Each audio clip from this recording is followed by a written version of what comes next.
New Year's Eve was supposed to feel warm. Instead, it felt like standing outside my own family's window, watching them celebrate without me. Hi everyone, my name is Sophie Lane, I'm 26, and that night was the moment I realized generosity means nothing in a family that feeds on hierarchy. I'd spent my entire month's salary decorating the house, cooking the feast, making everything perfect. The dining table gleamed, candles lit, golden ribbons around every chair, and the smell of roasted herbs filling the air. I'd even saved for gifts. A new phone for my brother, and handcrafted leather boots for Dad, the kind he'd wanted for months.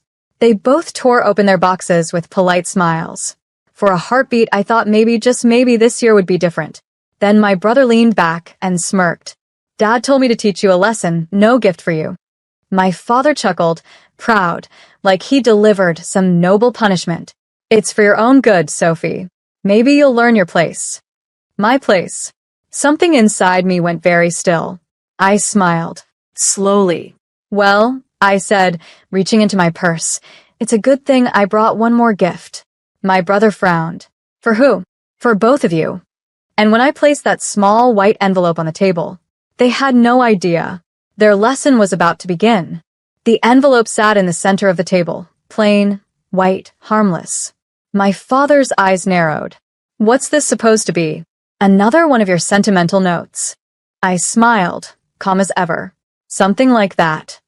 My brother reached for it, tearing it open with the same arrogance he used to open every door I built for him.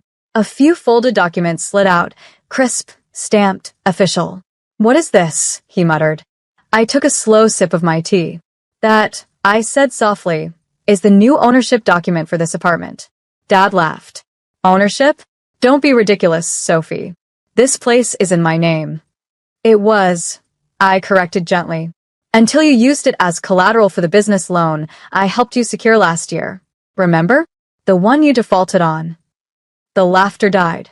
My brother frowned, reading faster. Wait, this says that the property was transferred to the loan's guarantor. I finished. Me. My father's face drained of color. You signed the guarantee? I nodded. You asked me to handle the paperwork. I did. But you never read what I signed. My brother stood abruptly, his chair scraping the floor. You tricked us. No, I said, standing too. I protected myself. Their silence was thunderous, the kind that falls when power finally shifts.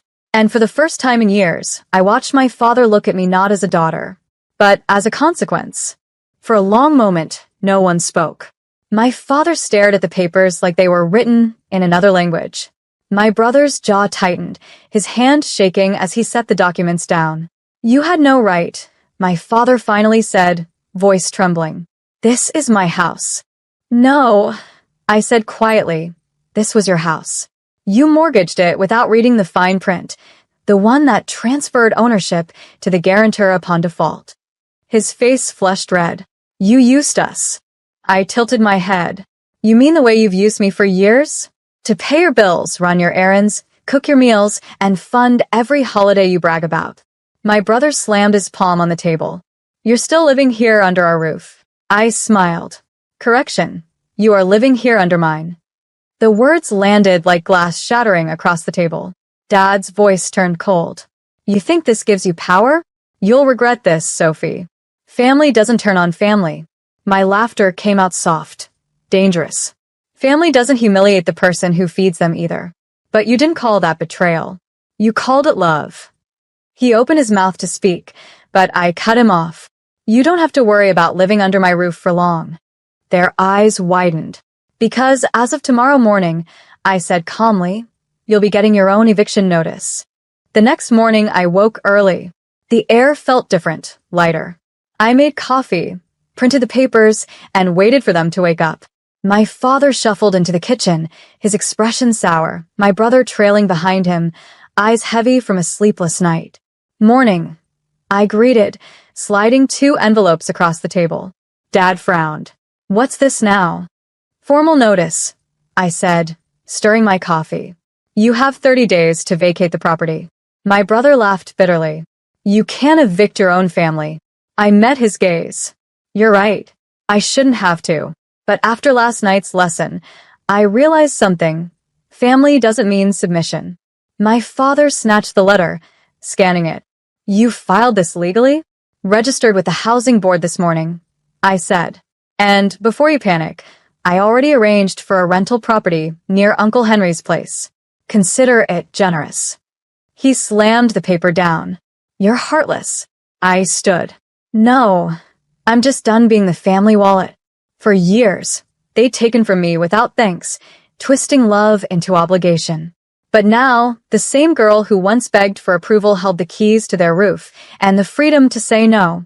You wanted to teach me a lesson, I said softly. Congratulations. I learned it. Then I walked out, leaving them speechless in the kitchen. Two men who finally realized the weakest one at the table had just ended the game. By noon, the family group chat was on fire. My aunt messaged first. Sophie, tell me you didn't evict your own father. Then came my cousin. Everyone's saying you took the house papers behind their back. That true? I didn't bother replying. Let them gossip.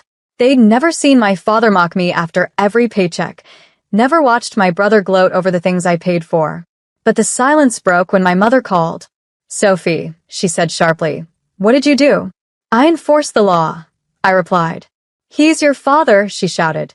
And I was his servant, I said calmly. Where even now, there was a pause, then a quieter voice. He's embarrassed, Sophie. Everyone's talking. Good, I said. Maybe he'll finally feel what humiliation tastes like. That evening, Dad came storming back with my brother, fury in every step. You think paperwork gives you control? He spat. You'll regret crossing me. I stood in the doorway, blocking their path. No threats, Dad. Not here. I've changed the locks. My brother laughed coldly. You've really lost it. I took out a small remote and pressed it. The security alarm blinked red, private access only. I lost my peace for years, I said softly. Now, I'm just reclaiming it. They stood there, speechless, facing the home that was no longer theirs. And for once, they were the outsiders. The following week, the house was quiet, almost unnaturally so. No shouting, no guilt-tripping, no one asking for a little help till next month. But peace came with a price. Rumors spread fast. At the grocery store, old neighbors whispered, that's the daughter who kicked her family out. I smiled politely and kept walking. Let them talk. They hadn't lived my life. My father tried one last stunt. He called the property registrar, demanding a review of ownership. They sent him the legal documentation with my signature, his default clause, and the recorded approval he'd given months ago. After that, he stopped calling. My brother, however, didn't. He sent one message late one night. You're cruel. We were supposed to be family. I typed back. Family isn't something you weaponize. You can't steal from it, mock it, and still expect its loyalty. Then I blocked him. A few days later, I packed away their leftover things. Old photos, my dad's tools, my brother's gaming console. I dropped the boxes at the local charity, receipt and all. When I came home that evening, the house felt lighter, brighter, like it had exhaled. For the first time in my life, I wasn't living under someone else's power. I was living on my own terms, and that, I realized, was the best gift I could have given myself. 3 weeks later, I received a letter from my father's lawyer, a last attempt to guilt me wrapped in legal language. It read, your father requests a reconsideration for shared ownership in good faith. Good faith. The same man who once laughed as he said I'd never be worth more than a pair of boots was now asking for mercy. I called his lawyer directly. Tell my father, I said calmly, that I don't negotiate with people who see family as property. He sighed, almost pitying. He won't take this well. I know, I replied. He never did when I started thinking for myself. That evening, I stopped by the place they'd rented, a small unit on the edge of town. My father opened the door, eyes sunken, pride bruised. My brother sat behind him, scrolling his phone, pretending not to see me. Why are you here? Dad asked bitterly. To return this, I said, holding out a small velvet box. Inside was the keychain he'd given me at 16, engraved with for my smart girl. He stared at it, then at me. Is this your way of saying goodbye? No, I said softly. It's my way of saying I forgive you. But I'm done being small so you can feel big. He didn't answer. He didn't have to.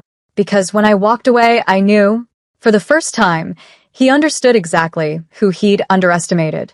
A year later, I spent New Year's Eve at the same dining table, but this time, it was mine alone. No shouting, no guilt, no backhanded lessons. Just peace, candles, and silence that felt like victory. The house was fully renovated now. The walls were painted soft ivory, the shelves lined with the books I'd never had space for before. Every corner whispered something familiar, not loneliness, but freedom. On the table sat 2 unopened envelopes, each addressed to me. One from my father, one from my brother. I didn't need to open them. I already knew what they said, regret disguised as excuses.